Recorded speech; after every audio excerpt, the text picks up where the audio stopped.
मणिपुर की घटना जो है उसकी जितना निंदा की जाए उतना कम है। और ये घटना जो मणिपुर में घटी और जिसका वीडियो वायरल हुआ, जिसमें लोग महिला सशक्तिकरण की बात करते हैं, बेटी बचाओ और बेटी पढ़ाओ, जो लोग इसकी बात करते हैं उनकी सरकार है और उनके मुख्यमंत्री हैं। और उनके मुख्यमंत्री का जो बयान आया है वो भी बहुत निंदनीय है।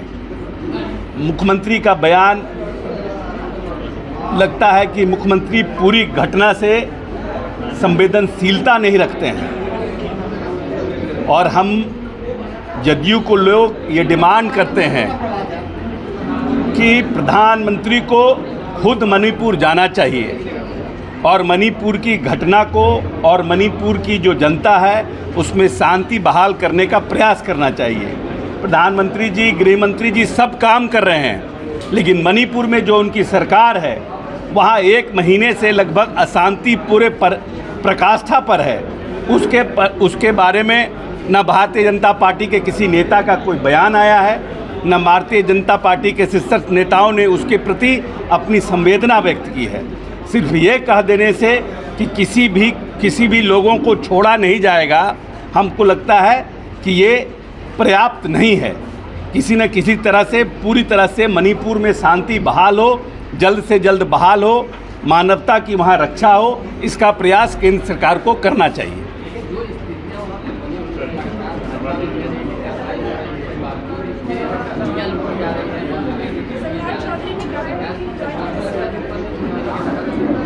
हम तो कह रहे हैं कि वहाँ पूरी तरह से वहाँ की व्यवस्था चरमरा गई है और राज्य सरकार, क्योंकि ये घटना लंबे समय से चल रहा है और राज्य सरकार स्थिति को नियंत्रण करने में सक्षम नहीं हो पा रही है, इसलिए केंद्र सरकार को इसमें इंटरवेन करना चाहिए। और केंद्र सरकार को, केंद्रीय नेतृत्व को मणिपुर, क्योंकि भारतीय जनता पार्टी के पास है, इसलिए तत्काल इंटरवेन करके शांति बहाल मणिपुर में करना चाहिए। सर, अपोजिशन की जो मीटिंग हुई है बेंगलुरु में, उसके बाद प्रधानमंत्री ने कहा है कि तमाम जितने परिवारवादी हैं, भ्रष्टाचारी हैं, घोटालेबाज हैं, वो सभी एक प्लेटफॉर्म पर एक जगह इकट्ठा हो रहा है। इसे कैसे देखते हैं? प्रधानमंत्री ने अब ऐसा है कि ये बताने की ज़रूरत नहीं है कि जो उनके घटक दल हैं, आज तक तो एनडीए के बैठक हुई नहीं 9 साल में, लेकिन क्या ऐसी आवश्यकता पड़ गई कि एनडीए को 38 दलों की बैठक बुलानी पड़ी और अपना कुनबा बड़ा करना पड़ा। पटना में नीतीश जी के नेतृत्व में जो लाइट माइंडेड पॉलिटिकल पार्टियां थी, जब उनकी बैठक हुई और सब लोग समझ रहे थे कि ये बैठक हो नहीं पाएगी, लेकिन हम अपने नेता नीतीश कुमार जी को धन्यवाद देते हैं कि उन्होंने अपने अथक प्रयास से सभी लोगों को एकजुट करने में सफल हुए। और जब उनकी बैठक यहाँ सफल रूप से हो गई, तब उन लोगों ने एक एनडीए की बैठक बताई। जहाँ तक परिवारवाद का बात है, माननीय उप मुख्यमंत्री तेजस्वी यादव ने बड़ी विस्तार से विधानसभा में जितने परिवारवादी लोग भारतीय जनता पार्टी में हैं उनका नाम गिनाने का काम किया है। इसीलिए परिवारवाद पर या भ्रष्टाचार पर जो लोग दूसरे पर उंगली उठाते हैं तो 3 उंगली आपको खुद आपके ऊपर आती है। भारतीय जनता पार्टी पे भी बहुत से ऐसे लोग हैं जिनके ऊपर भ्रष्टाचार का आरोप है, लेकिन भारतीय जनता पार्टी में आने के बाद उनके पास एक ऐसा डिटर्जेंट पाउडर है कि जिसको आते ही उस डिटर्जेंट पाउडर से सफाई उनका हो जाता है, और जो लोग हमारे पास आते हैं वो बदबूदार हो जाते हैं। इसलिए भारतीय जनता पार्टी की ये दोहरी नीति आने वाले चुनाव में नहीं चलेगी। प्रदेश के और देश की जनता समझ रही है कि कितना परिवारवाद भारतीय जनता पार्टी में है, कितना भ्रष्टाचार भारतीय जनता पार्टी में है, कौन कौन लोगों के ऊपर कितने कितने आरोप थे, और वो लोग भारतीय जनता पार्टी में जा कर के मंत्री बनने से साथ साथ उनको भी महिमा मंडित किया गया। पार्टी के बारे में उन्होंने मंच से कहा उनको नए मंत्रिमंडल में महाराष्ट्र में उनको जगह दी गई। इसलिए भ्रष्टाचार का आरोप लगाने से पहले भारतीय जनता पार्टी को भ्रष्टाचार के ऊपर में अपने किए गए कृत्य को भी देखना चाहिए। बिहार में मंत्रिमंडल विस्तार की चर्चा तेज हो गई है। सम्राट बबलू ने कहा नीतीश कुमार प्रेशर में है कांग्रेस के, ऐसा कुछ है क्या? नीतीश, अब हो सकता है कि सम्राट जी की नीतीश जी से बराबर बात होती होगी और इसीलिए नीतीश जी ने बताया होगा कि हम प्रेशर में हैं। हम लोगों को तो नहीं मालूम है कि नीतीश जी किसी के प्रेशर में और दबाव में आने वाला उनका व्यक्तित्व है। विस्तार को लेकर जो चर्चा है ये मुख्यमंत्री जी का प्रोग्रेटिव है, कब विस्तार होगा कब विस्तार नहीं होगा, हम ये मुख्यमंत्री जी ही इसका उचित जवाब दे पाएंगे। इंडिया गठबंधन जो बना है उसमें जदयू क्या चाहती है, नीतीश कुमार की क्या भूमिका होनी चाहिए? क्या कन्वीनर के रूप में आप लोग सोचते हैं कि उनको होना चाहिए? नहीं, हम लोग को कौन कन्वीनर के लिए, हमारी इच्छा से हम तो देश के चाहते हैं नीतीश जी प्रधानमंत्री हो जाएं, तो हमारे चाहने से थोड़ी हो जाएगा। हमारे चाहने से कन्वीनर, जो भी पॉलिटिकल पार्टी के लोग इस दल में बैठे हैं उनके चाहने से कोई प्रधानमंत्री बनता है, कोई कन्वीनर बनता है। माननीय नेता ने स्पष्ट रूप से कहा है कि न मैं प्रधानमंत्री का दावेदार हूं, न मेरी कोई इच्छा है।